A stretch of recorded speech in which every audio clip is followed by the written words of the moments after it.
रतलाम जिले के आलोट विधानसभा के जावरा जनपद पंचायत के अंतर्गत ग्राम सादा खेड़ी में राशन घोटाले का बड़ा मामला सामने आया है। शासकीय उचित मूल्य की दुकान पर मिलने वाला राशन उपभोक्ताओं को समय पर नहीं दिया जा रहा था, जिसकी शिकायत लगातार जनप्रतिनिधियों को मिल रही थी। जनपद पंचायत सदस्य राजेश बरावा ने आज ग्राम सादा खेड़ी पहुंचकर जानकारी ली, जिसमें सेल्समैन द्वारा समय से ग्रामीणों को राशन नहीं देने का मामला सामने आया है। वहीं भरवा की मौजूदगी में राशन की दुकान पर एक और ताला लगा दिया गया है। सूचना मिलते ही खाद्य अधिकारी आकाश गौड़ मौके पर पहुंचे और ग्रामीणों से चर्चा कर खाद्यान्न में हो रही परेशानी को लेकर जानकारी जुटाई। वहीं ग्रामीणों का कहना है कि उन्हें लंबे समय से अंगूठा लगाने के बाद भी खाद्यान्न नहीं दिया गया। सूत्रों की माने तो जिले भर में बड़े स्तर पर इस तरह के घोटाले ग्रामीणों की शासकीय उचित मूल्य की दुकानों पर हो रहे हैं, परंतु ना कोई कार्यवाही हो रही है, ना ही उच्च अधिकारियों द्वारा समय समय पर जांच की जाती है, जिसके चलते ग्रामीण क्षेत्रों के शासकीय उचित मूल्य दुकान संचालक मनमानी करने के साथ ही अनभिज्ञ ग्रामीण जनों से धोखाधड़ी कर बड़ा मुनाफा कमाकर सरकार की महत्वाकांक्षी योजनाओं को पलीता लगा रहे हैं। एक रजिस्टर में उसने पूरी एंट्री बना रखी जो बिल्कुल एक्यूरेट इनको सबको अनाज दे दिया है और वो काफी माननीय प्रबंधक महोदय के पास भेजते हैं। राशन वितरण में समस्या आ रही थी, इस वजह से हमने शिकायत करी थी।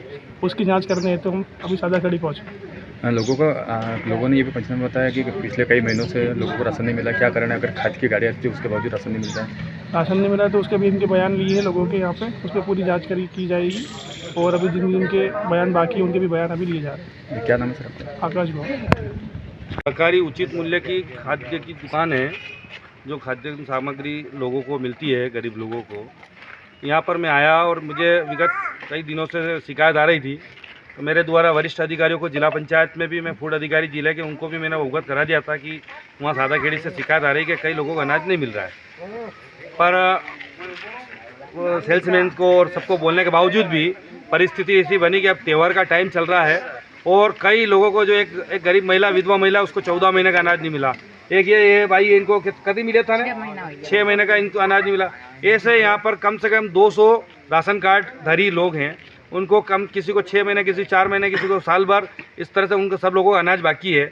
और सेल्समैन से पूछा गया, सेल्समैन का कहना है कि मैं इंदौर से आता हूँ और महीने में एक बार दुकान खोलता हूँ और मेरे पास जो अनाज आता है मैं बांट देता हूँ। तो फिर वरिष्ठ अधिकारियों से पूछा कि भाई यहाँ का जो आवंटन है वो कितना बाकी है, तो वो अभी बेरूलाल जी आए प्रबंधक, उनका कहना है कि यहाँ का हर महीने का रनिंग जितना भी आवंटन होता है वो हर महीने इनको पहुँचा दिया जाता है। यानी कि इसमें आम लोगों के साथ धोखाधड़ी हुई। इनके सारे राशन कार्ड वो स्वयं सेल्समैन रख लेता है और उसमें लिख देता है बाकी कितना और ये, और सब लोगों को अंगूठा लगवा लिया। गरीब लोगों के साथ धोखाधड़ी करी है और उनका जो अनाज है उसने बेचने का काम किया है। तो उसके लिए हमने अभी बात करी है इनसे, उचित कार्रवाई की जाए उसके खिलाफ और तत्काल प्रभाव से जिन जिन लोगों का अनाज बाकी है 2 दिन के अंतर्गत प्रबंधक महोदय सेवा सहकारी संस्था उपलाई वाले से बोल दिया है कि वो तत्काल प्रभाव से इनका अनाज की व्यवस्था करके इनको दे। अगर ये इन लोगों को 1 सप्ताह के अंदर अनाज नहीं मिला और अगर ये कार्रवाई नहीं हुई तो मैं इसके लिए वरिष्ठ कार्यालय पर बात करके मैं वरिष्ठ कार्यालय पर घेराव करूंगा। कितने वर्षों से, कितने समय से इनको अनाज नहीं दिया जा रहा है? किसी को 14 महीना हुआ, किसी को साल भर होगा, किसी को 6 महीना होगा, किसी 3 महीने, किसी 2 महीने, इस तरह से कई लोग हैं जो बाकी है। कोई मौके पर आज पहुँचे, यहाँ पे ताला लगा दिया गया, कोई अधिकारी मौके पर पहुँचा था? हाँ, ये इस दुकान जो उपलई सेवा सहकारी संस्था के अंतर्गत आती है उसके प्रबंधक है बेरूलाल जी, वो आए हैं, उन्होंने मौका ताला लगाया है। वो कल सेल्समैन को बुलाकर रजिस्टर ये जब्त करेंगे। एसडीएम साहब को मैंने अवगत करा दिया है। रतलाम फूड अधिकारी जो गोले साहब है, जो डिस्ट्रिक्ट अधिकारी है, उनको मैंने अवगत करा दिया है। अब मैं देखना चाहता हूँ ये लोग कितनी कार्रवाई करते हैं और कितने लोगों का राशन देते हैं। इनको 1 सप्ते का हमने समय दिया, 1 सप्ते में अगर इन सब लोगों को राशन दे दिया है तो ठीक है, अगर नहीं दिया है तो माननीय कलेक्टर महोदय के पास पूरे सभी परिवार जनों को लेकर वहाँ जाकर बैठेंगे और धरना प्रदर्शन करेंगे और इनको न्याय दिलाएंगे। से हमारा गांव सोसाइटी में जो है गमन चल रहा है। किसी के 14 महीने बाकी है, किसी के 8 महीने बाकी है, उनको अनाज मिला नहीं अभी तक और ना ही वितरण हुआ।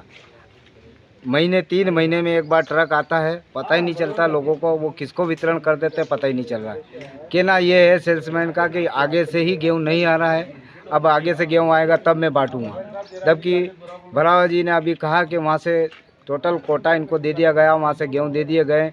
और हमारे बेरूलाल जी जो उपलई से पधारे, इन्होंने भी कहा कि भाई हमने भी यहाँ से कोटा दे दिया है, यहाँ से गेहूँ पहुँचा दिया है।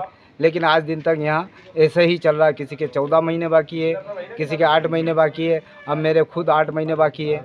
इस तरह सभी ये लोग खड़े हुए, इन सभी के जो है महीने बाकी हैं, इनको गेहूँ नहीं दिए गए। क्या चाहते हैं? हम ये चाहते हैं कि हर महीने यहाँ पे जो इस बोर्ड पे लिखा हुआ 4 दिन दुकान खुलने का, उचित मूल्य की जो दुकान है ये 4 दिन खुलना चाहिए। जो ये 4 दिन कभी नहीं खुलती किसी महीने में भी, वो कब आते कब चले जाते किसी को कोई पता नहीं। कितने दिनों से आपको ये वेतन मिल ये कम से कम ये प्रक्रिया 6 महीनों से ऐसे ही चल रही है। रहा है? इससे पहले आपने कहीं शिकायत करी थी इसको? इसके पहले लोगों को ये कहा गया था, जब शिकायत करने का मौका आया तो उनको ये कहा गया कि आप रुकिए, आपको 2 दिन में आपका जो है अनाज मिल जाएगा, आप शिकायत मत करो। शिकायत करोगे तो क्या होगा? किसके द्वारा कहा? ये सेल्समैन द्वारा ये कहा गया है। सेल्समैन कहाँ का है? सेल्समैन जो है जावरे से यहाँ आता है और अभी इंदौर के अंदर नौकरी कर रहा है, ड्यूटी कर रहा है, डबल ड्यूटी। आज यहाँ इकट्ठे हुए तो कोई अधिकारी मौके पर पहुँचे? हाँ, आज यहाँ इकट्ठे हुए हैं तो भेरूलाल जी अधिकारी जो है इनको बुलाया गया है, यहाँ मौके पे पहुँचे हैं। इन्होंने भी यस करा, हाँ करी कि हाँ हमने जो है हमारा कोटा पहुँचा दिया है। फिर यहाँ पे खाद्यान्न क्यों नहीं आया? फिर यहाँ पे सेल्समैन से बात की गई, सेल्समैन ने कहा कि जो है मेरे हिसाब से मैं बांट दूँगा। तो भरावा जी ने जो है पूछा है इन्होंने कि दुकान आपके हिसाब से चलेगी कि गवर्नमेंट के हिसाब से चलेगी, आप कैसे अपने हिसाब से बांट देंगे? तो उनका कहना है कि जब भी मेरे को टाइम मिलेगा मैं अपने हिसाब से बांटूंगा, ये उन्होंने कहा। फ़ोन पे बात की गई, जबकि बुलाया गया तो वो अभी आने को तैयार नहीं है। ताला भी लगा दिया गया? ताला भी लगाया। फिर उन्होंने जो है भेरूलाल जी की मौजूदगी में, गांव वालों की मौजूदगी में दूसरा ताला इस सोसाइटी पे लगाया है, उचित मूल्य की दुकान पे लगाया दूसरा ताला, और जो है चाबी भेरूलाल जी को सौंप दी गई। कौन सी किस शर्त पे वापस पुनः ताला खोला जाएगा? एक इस हफ्ते का बोला है कि इस हफ्ते में टोटल गेहूँ और अनाज जो भी खाद्यान्न है गांव वालों को वितरण कर दिया जाएगा।